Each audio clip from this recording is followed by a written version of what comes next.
Hi, in this video I will show you how to make a stage channel on the Discord. So the process is pretty simple. First of all, open your Discord and log into your account. Once you will do it, now you have to click on the three lines on the left top. Once you will do it, now select the server, and in the server first of all you have to click on the three dot icon and go to the settings from here and scroll up.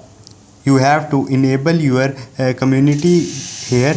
Once you will do this, simply go back and click on the text channel. Once you will do it, you have to select the stage channel here, and once you will do it, enter the channel name hello, and on the right top you will see a tick button. Simply tap on it. Once you will do it, now again click here. So in this way you can create a stage channel. Hope this video will helpful for you. See you next time. Thank you.